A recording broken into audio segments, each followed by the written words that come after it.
नमस्कार, मी संदीप चव्हाण. मी विश्वास रिसबूड. टॉप 20 न्यूजच्या प्राईम बुलेटिनमध्ये आपलं स्वागत. पाहूया आपली बातमी. पण पहिली बातमी तुम्हाला सावधान करणारी. आता मास्क न घालता फिराल तर कारवाईला सामोरे जाल, असं स्वतः पंतप्रधान नरेंद्र मोदी यांनी सांगितलंय. नियमभंग करणाऱ्यांची यापुढे खैर नाही, असा इशाराही त्यांनी जनतेशी संवाद साधताना दिलाय. पाहूया हा रिपोर्ट.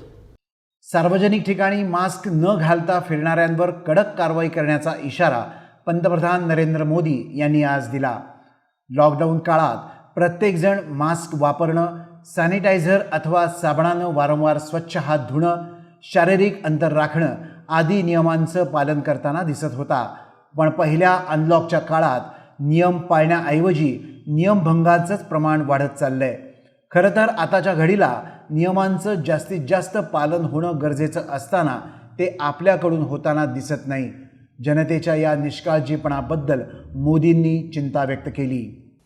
कि जब से देश में अनलॉक 1 हुआ है,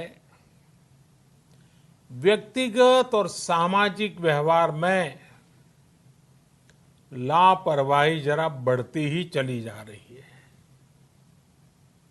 पहले हम मास्क को लेकर, 2 गज की दूरी को लेकर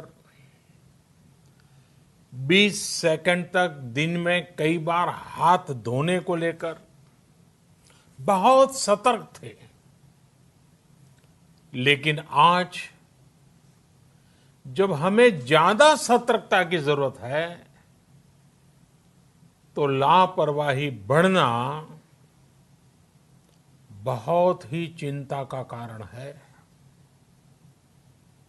साथियों, लॉकडाउन के दौरान बहुत गंभीरता से नियमों का पालन किया गया था. अब सरकारों को, स्थानीय निकाय की संस्थाओं को, देश के नागरिकों को फिर से उसी तरह की सतर्कता दिखाने की जरूरत है.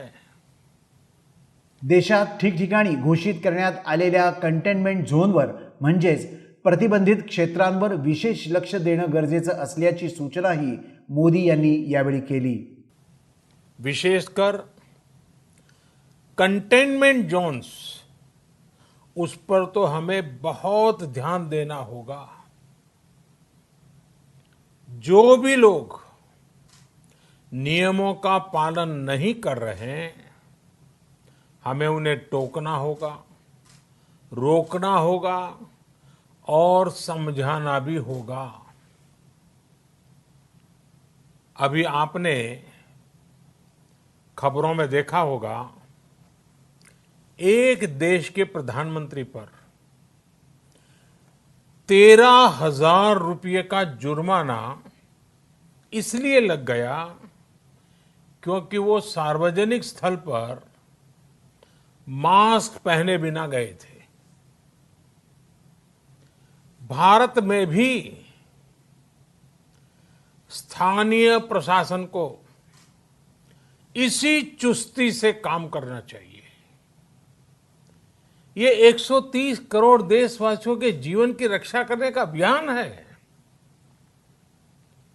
भारत में गांव का प्रधान हो या देश का प्रधानमंत्री, कोई भी नियमों से ऊपर नहीं है. गावचा सरपंच असो किंवा देशाचा पंतप्रधान, नियमभंग करणाऱ्यांवर यापुढे कडक कारवाई केली जाईल, असा इशाराही नरेंद्र मोदी यांनी जनतेला दिला. कोरोनाला हरवायचं असेल, त्याला रोखायचं असेल तर सार्वजनिक ठिकाणी हिंडताना मास्कचा वापर केला पाहिजे, सोशल डिस्टन्सिंग पाळलं पाहिजे आणि नियमांचं काटेकोरपणे पालन केलं पाहिजे. म्हणूनच घरीच राहा, सुरक्षित राहा आणि बाहेर पडणारच असाल तर नियमांचं पालन करा. आता बातमी रेशन कार्ड वापरणाऱ्या प्रत्येकासाठी. आता लवकरच एक देश एक रेशन कार्ड ही योजना राबवण्यात येणार असून देशभरात तुम्ही कुठेही तुमच्या रेशन कार्डवर अन्नधान्य मिळवू शकणार आहात. स्वतः पंतप्रधान नरेंद्र मोदी यांनी देशाला संबोधित करताना ही माहिती दिली. यापुढं देशातील प्रत्येक नागरिकाकडं एकच रेशन कार्ड दिसणार आहे. एक देश एक रेशन कार्ड या योजनेबाबत माहिती देताना मोदी नेमकं काय म्हणाले पाहूयात. अब पूरे भारत के लिए एक राशन कार्ड की व्यवस्था भी हो रही है, यानी एक राष्ट्र एक ration card, one nation one ration card. इसका सबसे बड़ा लाभ उन गरीब साथियों को मिलेगा जो रोजगार या दूसरी आवश्यकताओं के लिए अपना गांव छोड़ करके कहीं और जाते हैं, किसी और राज्य में जाते हैं. साथियों, आज गरीब को, जरूरतमंद को सरकार अगर मुफ्त अनाज दे पा रही है तो इसका श्रेय प्रमुख रूप से दो वर्गों को जाता है. पहला, हमारे देश के मेहनती किसान, हमारे अन्नदाता, और दूसरा हमारे देश के ईमानदार टैक्स पेयर. एक देश एक रेशन कार्ड ही योजना महत्वाकांक्षी तर आहेच, पण ती लोकांसमोर सांगितल्यानंतर प्रत्यक्ष बजावण्यासाठी प्रशासनाची भूमिका देखील महत्त्वपूर्ण ठरणार आहे. कारण तळागाळातील प्रत्येकाला या योजनेचा लाभ मिळण्यासाठी प्रशासन काय करतंय याकडे मात्र सरकारने लक्ष देणं अत्यंत महत्त्वाचं आहे. म्हणूनच ही योजना तळागाळातल्या प्रत्येकाला आणि या योजनेचा लाभ प्रत्येकापर्यंत पोहोचतोय का नाही हे पाहणं देखील तितकंच महत्त्वपूर्ण असेल. आता बातमी कोरोना साईड इफेक्टची.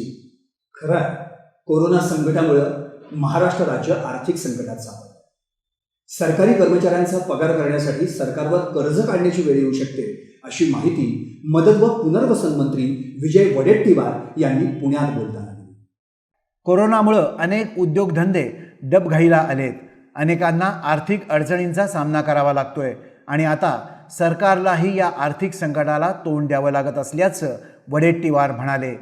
कोरोनाशी लढणाऱ्या कर्मचाऱ्यांचा पगार वेळेत होईल, मात्र इतरांच्या बाबतीत याबाबत थोडंसं पुढं मागं होऊ शकतं, असं पुणे दौऱ्यावर आलेल्या वडेट्टीवार यांनी पत्रकारांशी बोलताना सांगितलं. सारथी संस्थेबाबत काही जण गैरसमज पसरवून महाविकास आघाडीला बदनाम करण्याचा प्रयत्न करतायत. मात्र ही संस्था यापुढेही सुरू राहणार असून संस्थेसाठी 50 कोटी रुपयांची तरतूद करण्यात आली आहे, असंही त्यांनी यावेळी स्पष्ट केलं. मी तुम्हाला या निमित्तानं स्पष्ट सांगू इच्छितो, सारथी ही संस्था चालेल, मराठा विद्यार्थ्यांच्या ज्या उद्दिष्टपूर्तीसाठी चालेल. इथे काही मंडळी राजकारण करायचा प्रयत्न करतात असं मला वाटतं आणि त्यातून शासनाला, महाविकास आघाडीला बदनाम करायचं. त्याच्या मागे कोण आहे मी त्याच्यावर नंतर बोलेल. मी त्याला आता राजकीय विषय आणतोय, पण यावेळेस वेळ आली तर मी, कारण बोलायचं कोणाशी हा सुद्धा मोठा प्रश्न आहे. पण त्यामध्ये तुम्हाला एवढंच सांगतो की उलट फेलोशिपचा विषय असेल, हा थकबाकी आहे, शासनाकडे पैसे नाही, सगळ्याच विभागाला कट टाकलेला आहे, पैसे मागे पुढे आम्ही देत आहोत, पण त्यांची स्कॉलरशिप थांबवली, बंदच पडलं, अशा प्रकारचा काही लोकांनी त्रागा केला, त्याच्यामध्ये तथ्य नाही. फेलोशिप ही सुरू राहील. जे विद्यार्थी आहेत त्यांचं पूर्ण कोर्स होतपर्यंत 5 वर्ष, म्हणजे जवळपास 500 विद्यार्थी आहेत. पर स्टुडंट 31,000 रुपये दर महिन्याला आम्ही खर्च करतो. 5 वर्ष खर्च करायचे एका विद्यार्थ्यावर आणि 5 वर्षामध्ये 22 लाख रुपये एका विद्यार्थ्यावर फेलोशिपसाठी खर्च होणार. 22 लाख एका विद्यार्थ्याच्या. तरी पण आम्ही हे बंद पाडणार नाही, हे सुरू राहील. आता बातमी अवयवदानाचा संदेश देऊ. डॉक्टर्स डे निमित्त अभिनेता रितेश देशमुख आणि त्याची पत्नी अभिनेत्री जेनेलिया या दोघांनीही अवयवदान करण्याचा मोठा निर्णय घेतलाय. जेनेलियानं याबाबत आपल्या इंस्टाग्रामवर पोस्ट केली आहे. इंस्टाग्रामवर केलेल्या पोस्टमध्ये दोघांनीही आपल्या या निर्णयाबाबत सांगितलंय. या पोस्टमध्ये तिनं असं म्हटलंय की रितेश आणि मी फार आधीपासून अवयवदानाचा विचार करत होतो, मात्र डॉक्टर दिनाचं औचित्य साधत आम्ही आमचे अवयवदान करण्याचा निर्णय घेतलाय. हाय गाइस, तो जिनिलिया और मैंने इस बारे में बहुत बार सोचा, बहुत बार डिस्कस भी किया, पर अनफॉर्चुनेटली अब तक कह नहीं पाए. तो आज 1 जुलाई को हम ये कहना चाहते हैं और आपको बताना चाहते हैं कि हम दोनों ने एक प्लेज लिया है. We have decided to donate our organs. Yes, we pledge to donate our organs, and for us, there's no better gift than the gift of life. So, I would request all of you all also, if you feel that this could be your kind of charity, then please go out there and pledge it, just like we did. Thank you. एखाद्या रुग्णाचे अवयव निकामी झाल्यानंतर दुसऱ्या व्यक्तीच्या शरीरातील अवयव त्याच्यामध्ये प्रत्यारोपित करता येतात. जिवंतपणी किडनी आणि यकृत यांचं दान करता येतं. मात्र ब्रेनडेड झालेल्या व्यक्तीच्या इतर अवयवांचंही दान करता येतं. त्यामुळं अवयव दान करणं म्हणजेच जीवन दान देण्यासारखं आहे. संत ज्ञानेश्वर महाराज आणि संत तुकाराम महाराज यांच्या पादुका घेऊन पंढरपूरला गेलेल्या एसटी बसला भाडे न आकारण्याचा निर्णय एसटी महामंडळाने घेतला.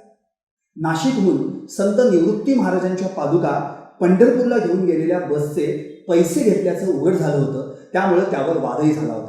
म्हणूनच एसटी महामंडळानं हा निर्णय घेतला. कोरोना विषाणूचा संसर्ग वाढत असल्यानं यंदा राज्य सरकारनं पायी वारीला परवानगी दिली. सरकारनंच संत ज्ञानेश्वर आणि संत तुकाराम यांच्या पादुका एसटी बसनं नेण्याचा निर्णय घेतला होता. त्यानुसार या पादुका 4 एसटी बसमधून पंढरपूरला नेण्यात आल्या. या दरम्यान नाशिकहून संत निवृत्ती महाराज यांच्या पादुका देखील एसटी बसनं पंढरपूरला नेण्यात आल्या. परंतु एसटी महामंडळानं या बसचं 71,000 रुपये भाडं आकारल्याची माहिती समोर आल्यानंतर टीकेची झोड उठली.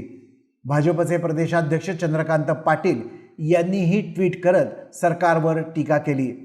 परिवहन मंत्री अनिल परब यांनीही याची दखल घेऊन पैसे आकारणाऱ्या अधिकाऱ्यांवर कारवाई करणार असल्याचं स्पष्ट केलं होतं. श्री संत तुकाराम आणि श्री संत ज्ञानेश्वर महाराज यांच्या पादुका घेऊन जाणाऱ्या 4 बसचं भाडं आकारणार नसल्याचं आज एसटी महामंडळानं स्पष्ट केलं. हे होतं टॉप 20 न्यूजचं प्राईम बुलेटिन. पुन्हा भेटूयात ताज्या घडामोडींसह.